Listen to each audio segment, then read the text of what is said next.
Welcome, Seattle hockey fans, to another episode of Locked On Kraken. This is our 100th episode. Can't thank you enough for coming along this journey with us for the 32nd NHL team as they embark on their maiden voyage. And today, because it's a very special episode for Locked On Kraken, we have a very special guest, the voice of the Seattle Kraken on radio, Everett Fitzhugh. The voice Fitz. Everett, how are you?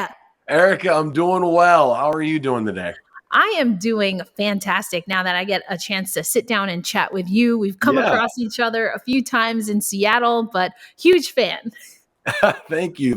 No, it was a huge honor when I was finally able to meet you for the first time as well. I'd read your stuff. I'd heard about you. I knew about all the history you yourself was making. And when I found out that Ayala was going to be one of the people to cover us, I was like, "Oh, how lucky are we? This is great." So this is just as big of a deal for me. I can promise you that. Oh, well, thank you so much. You know, it definitely warmed up here in the apartment a little hearing that. Thank you so much for those kind words, Everett.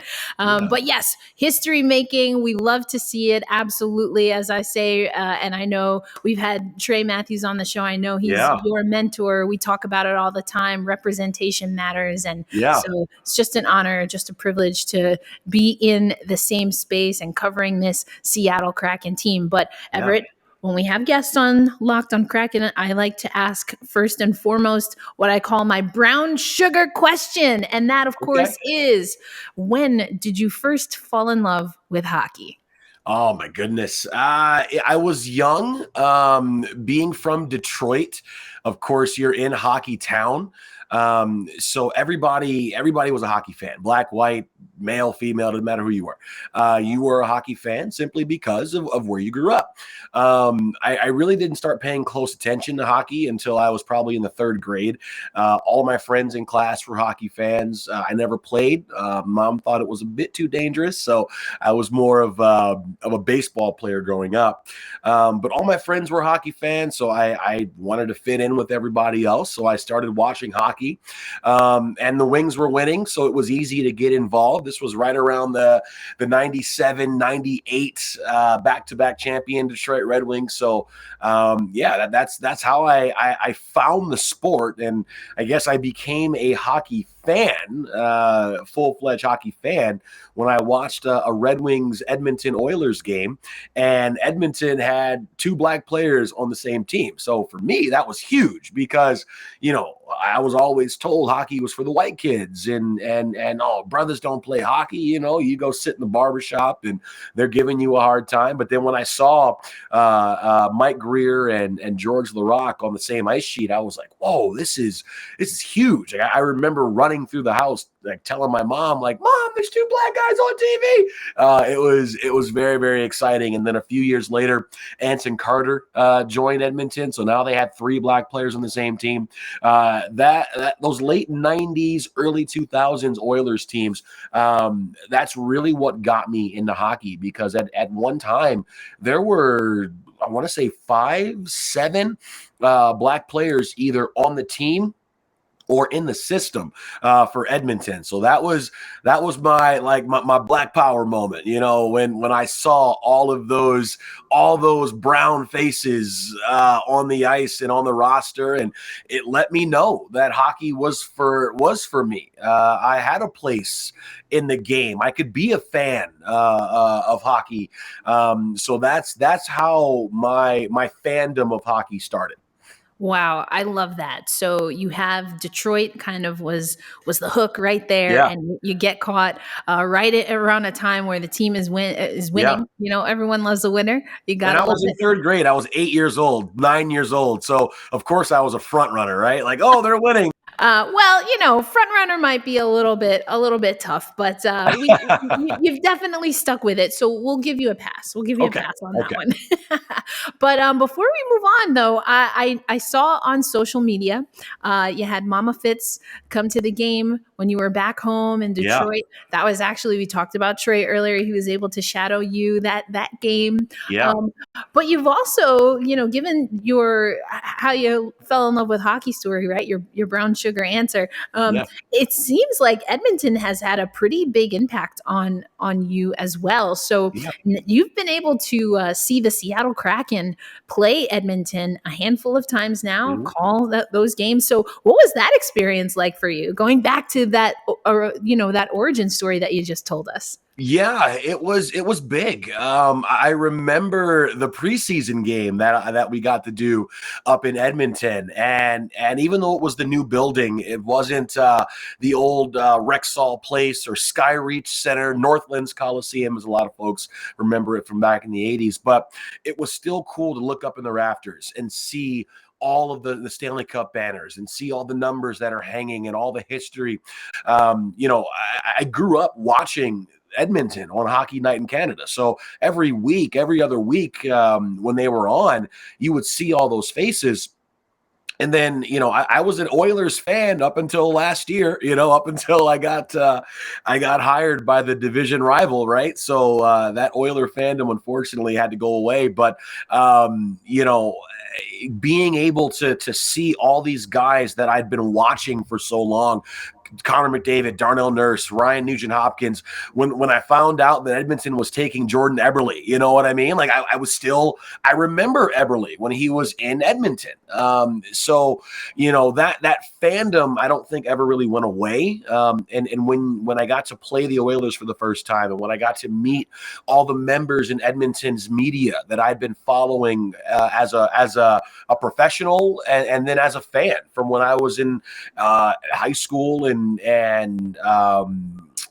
college, Mark Spector and Bob Stauffer and all those folks who cover the team and who have been covering the team, Jason Gregor. It was really cool to meet those guys in person. But, as every player would say, once that puck drops, I'm all Kraken. So, but it was really cool that first game in Edmonton. And then we did the regular season game back on November 1st. And I had that game circled as well on the calendar. But it was really cool to be able to go back and go to the place where, my favorite team from childhood called home. So I love that. I absolutely love that. Now, you said, as far as your sporting time and days, yeah. baseball was really Yes. the game for you. So we'll keep that for another podcast, because I'm a massive baseball fan, That's awesome. huge baseball fan. So we'll save that for the next time you're on. But I want to stick with hockey. And so you fall in love with the game as a fan.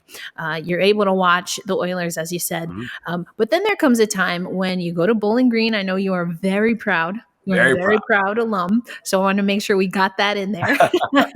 But and then you had already, essentially, it sounds like, decided that you wanted to work in sports. Mm-hmm. So now walk us through, because when you decide that you want to go into sports journalism, you have a lot of opportunity to test out a few different things on the media side, obviously with specific sports.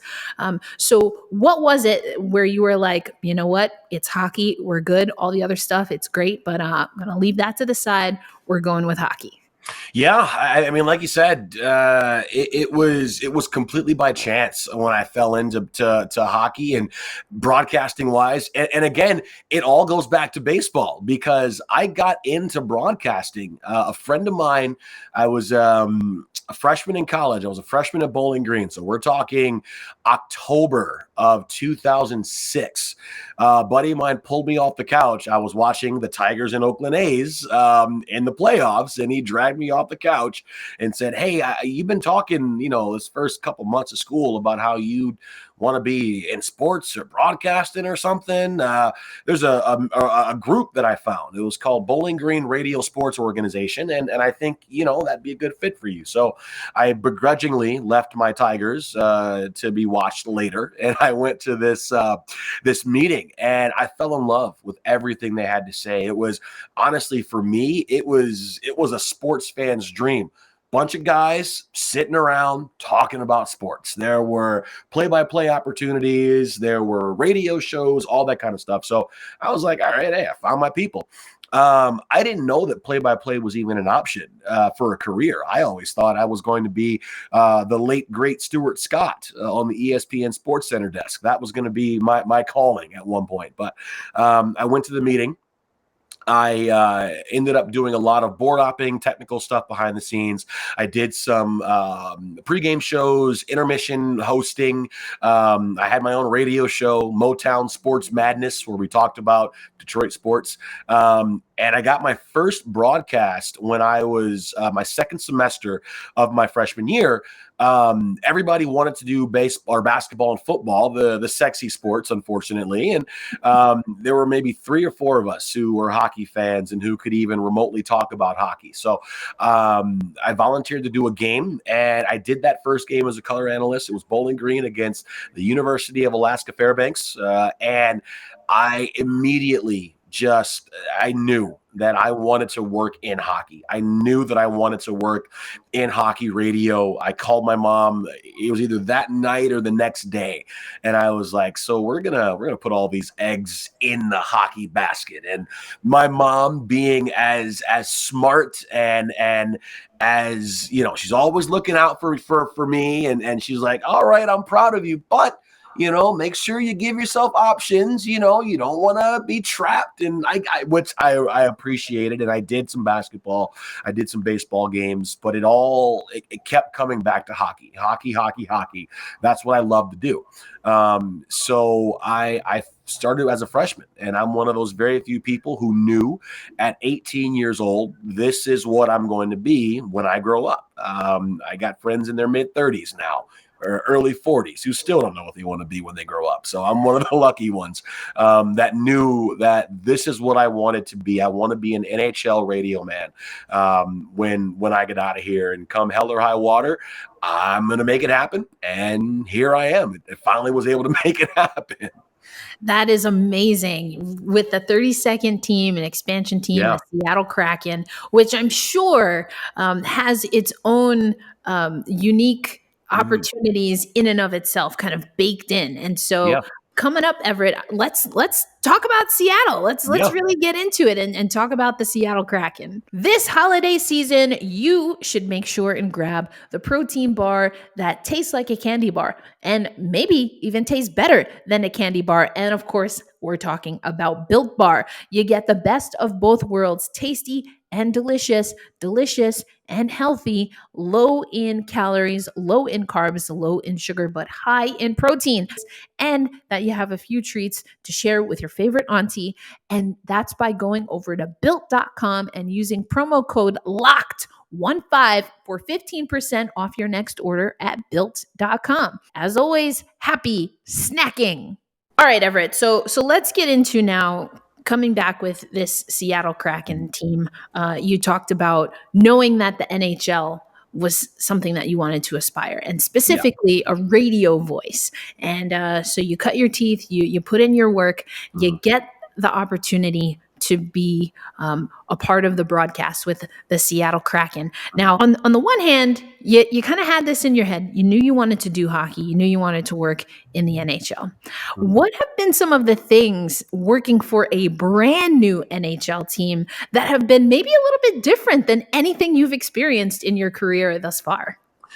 I think the biggest thing that I can point to is the fact that it's just that everything is brand new. We didn't have a stadium. We didn't have a coach. We didn't have this. We didn't have that. Everything that I've done in my career, from college through the USHL, through the ECHL with the Cincinnati Cyclones, all of those teams have had a history. They've been established. Cincinnati has won multiple Kelly Cups. They had a GM who'd been there for so many years, and they had a fan base who was established. So you knew what you were getting into. When I was in Youngstown of the USHL, they had a fan base that was established. They knew what you were getting into. But I think that was what was so exciting about the prospect of coming to Seattle, is that everything was brand new. Todd Lewicki brought me and my fiance, now my wife, out for a tour and a visit during my interview process. And I was sold within 5 minutes of talking to Todd, which, by the way, Todd Lewicki is an amazing human being.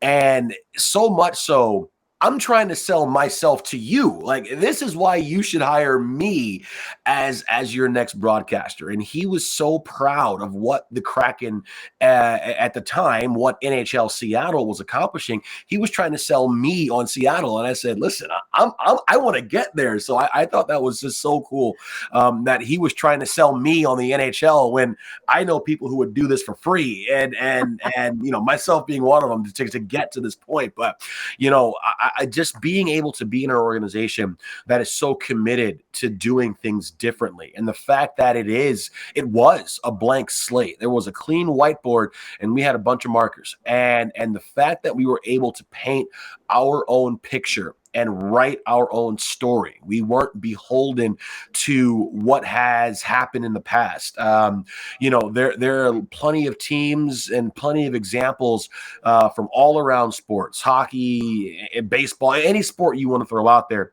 Well, if it ain't broke, don't fix it. And that kind of mentality, I think, paints you into a corner. And being able to come to Seattle, that was the biggest surprise, I guess, is that there was no corner to be painted into. And it was exciting. It was wonderful to come to a place that had just open road ahead of them. So I think that's the biggest thing that took me by surprise is I had many, oh, wow, moments like, wait, we can do that? Wait.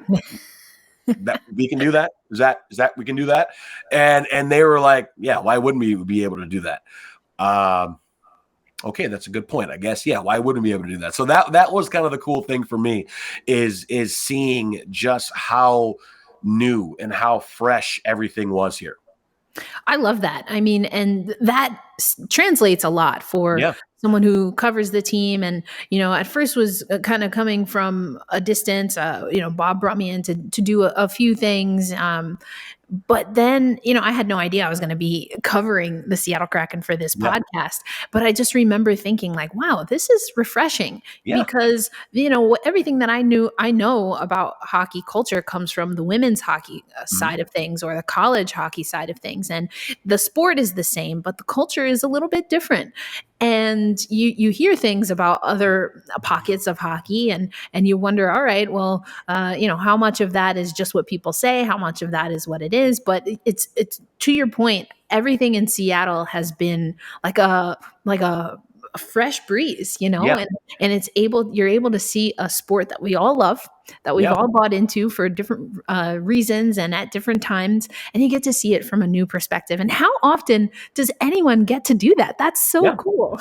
And also too, it's funny what you said because and I think too, the game of hockey and the people who work in hockey, us as hockey people, we understand and we know that this is an imperfect space, right? That this isn't a perfect space, but the fact that you're able to work with a team and work for an organization that is fundamentally trying to change the way that we do things within our sport, whether it be through marketing, whether it be through the on-ice product, whether it be through the community.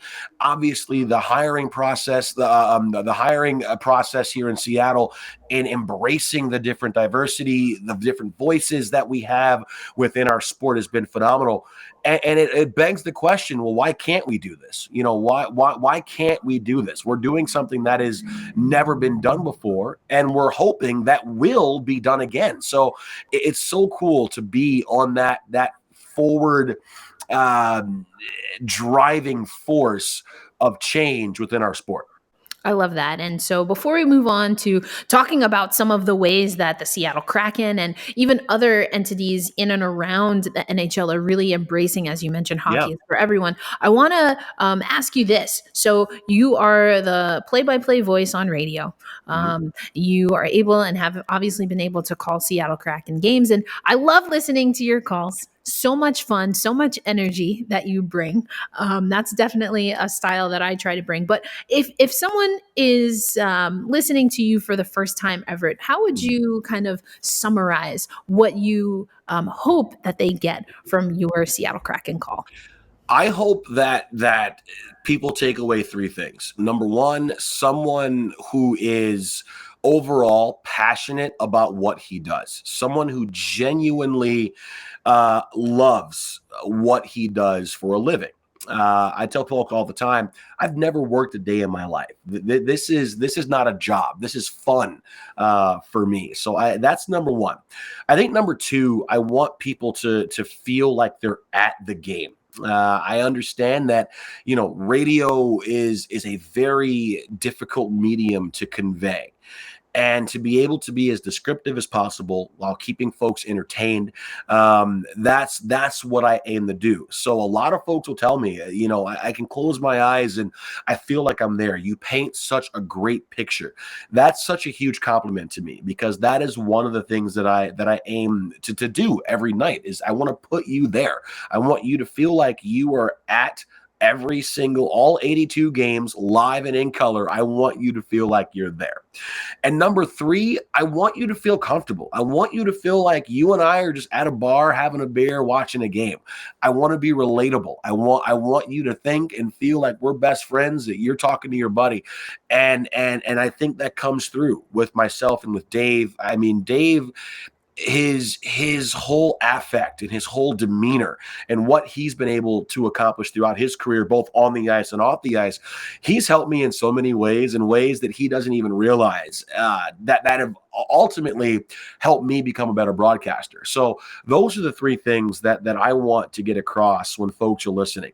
I'm not short on volume and I'm not short on energy. I've actually had a few folks tweet to me like, I love Everett's passion, but man, he's got to calm down sometimes. He's got to pull it back a little bit. And, to those people, I said, hey, I understand that I'm not going to be everyone's cup of tea. I get it. But I genuinely love what I do. And I'm excited that I get to do this every single day. And I want people to feel like they're with us. They're a part of us. They're on the ice. They're in the locker room. I don't want our fans to feel like fans. I want them to feel like they are part of this organization. And I feel like I've got a huge responsibility in helping to achieve that goal. Well, I think you're doing a fantastic job. I've not been one to be called shy of energy myself, so I might be biased, but Yeah. I think, if the worst thing you can say about me is that I'm too passionate and too Yeah. energetic, I think I'll take it. I'll take that. If that's my one criticism, man, that Everett is too energetic and too passionate. Great. If that's the worst thing Fantastic. someone says about me, I will take that as a career. All right. I love it. I love it. Well, coming up next, I do want to, tap into that brain of yours. And we have so many people that want to find their way, whether it's Yeah. in hockey or otherwise. So maybe a few key tips from Everett Fitzhugh on just, what has led to success for you. Bet Online has you covered this holiday season with more props, more odds, and more lines than ever before with their upgraded website and interface. But even with the upgrades, Bet Online remains your number one spot for all sports betting action this season. You can head to the website right now and get a 50% welcome bonus on your first deposit when you use promo code locked on over at betonline.ag. Again, that's a 50 welcome bonus on your first deposit when you use promo code locked on. From basketball, football, of course, the NHL, and even your favorite Las Vegas casino games, BetOnline is the fastest and easiest way to bet on all your favorite sports action. So don't wait to take advantage of all of the specials available for the 2021 season. Bet Online, where the game starts. All right, Everett, sadly, we are at our third segment for this time around, our 100th episode of Locked on Kraken. I am so thrilled that you were here to join us for this 100th episode of Locked on Kraken. Man, this has been so exciting. And, not to be too presumptuous, but would love to have you back. Maybe we'll talk baseball. We'll talk Mariners. We'll talk, the Tigers, whatever you want. We'll do it. Name the time and the place. I'll be back. This has been a blast. Go. All right. I have that recorded. Gonna keep that. Proof. She's got video proof. That's happening. Video proof. I'm coming back. Let's go. All right. Yes. Energy on like 50. Yes. I absolutely love it. But I think what's also great is for when we're in positions to be trailblazers, as you mentioned, both of us, whether we have kind of sought it out or not, have found ourselves in the hockey space as that. But I think it's also great, as you also said, to put yourself in a position to help someone else. And I read that you're like, hey, I think it's great that I've been able to be a trailblazer, but what would mean more to me is that there's someone coming up right behind me. Yep. And so for whomever that person is, whatever they see as their next step and their next goal, what advice would you give to someone who is really on the come up to be successful? What does it take? There's so many things that I can say. I can give you the cliche answer of it takes hard work, which it does. It's not easy. I want people to know that, it's been a long journey. It's been a difficult journey at times. I've enjoyed every step of it. I can tell you so many stories of when I was in Cincinnati and you get to the rink at 8:30 in the morning for morning skate, and you don't leave until your post-game story and highlights and all that stuff are done at midnight. It's a long process. It's a long, arduous process. And I'm very, very fortunate that I'm one of the lucky ones to have been able to make it early. A lot of guys, they don't do this at 32 years old. They may not get there till they're 42. They may not get there till they're 52. I know people, I've got colleagues of mine in other leagues, AHL, NCAA, ECHL, wherever it is, that they're still doing this at a minor league level. I can point to so many broadcasters who are in the NHL finally after 20 years in the minors. So I consider myself lucky. And I hope that someone sees this and doesn't think that, I'm the standard. It's a lot of hard work, and you have to work hard. But I also think too, the biggest thing that I would tell people, and I firmly believe this, is don't be afraid to fail. I'm not perfect. I've now done 24 broadcasts for the Seattle Kraken. I've done close to 500 broadcasts total in my career between college, juniors, ECHL, and here. I don't think I've had a perfect broadcast, if you will. You're going to have slip-ups, you're going to have stumbles, and that's okay. Along the road, when you're trying to get to this space and when you're trying to get to this precipice, the goal that you set for yourself, you're going to fail, and that's okay. I've been turned down. I've been told no. I've been not answered to emails, calls, job applications, whatever. You're going to fail. It's going to feel hopeless at times, but that's okay, because if something is worth getting, if something's worth achieving, then you're going to do whatever you can to get there. And I always tell people, I said, don't be afraid to reach out to your favorite broadcaster. I say this all the time. If we as broadcasters and we as people who work in the NHL or who work in sports, or just anybody who works in a position that you want to get to, if you're a lawyer, or if you're an aspiring lawyer, an aspiring doctor, find your favorite doctor and email that person. Find your favorite lawyer and email that person. They may not respond to you, but I firmly believe that if they're serious about what they're doing, they want to encourage and they want to welcome that next generation. And I tell that to folks all the time. And I'm like, I will do whatever I can to make sure that there is always someone who looks like me, a member of a historically underrepresented population. I will do whatever I can to make sure that they're they're in a position to succeed. And if you want to get to the NHL, if you want to do this, it's going to take a lot of hard work, but it's going to be a lot of fun, and there's going to be slip ups along the way, but you have to be committed to it. And it sounds cliche, and I know that, and I'm so sorry that it does. You know, you've been told your entire lives, work hard and you'll finally get there. But it's true. It really is true. But also, I'm not naive to know that I had help along the way, and I had people who looked out for me. I had people who loved me and who cared about me, both in the industry and outside of the industry. I've had people that I know reach out for me, and folks that I didn't know, come to find out, have said some very nice things and who've helped me in ways that I couldn't even imagine. So make those connections. Don't be afraid to fail. Don't be afraid to reach out to those people who are at a place you want to get to, because like I've said before, you owe it to the community, you owe it to the sport, but more importantly, you owe it to yourself to be that influence that you may have never had, to help people along. And I hope that I'm not the only black man at this party, as they say. I don't want to be the only black guy at this party. Like I'm praying. I cannot wait till I look to the press box next door, and there are black men, there are black women, there are Asian men and women, there are Hispanic men and women, there are Muslim men and women. It doesn't matter. I hope that there is someone out there who comes from a historically underrepresented community who is on their way to this plateau where you and I, Erica, are lucky enough to find ourselves.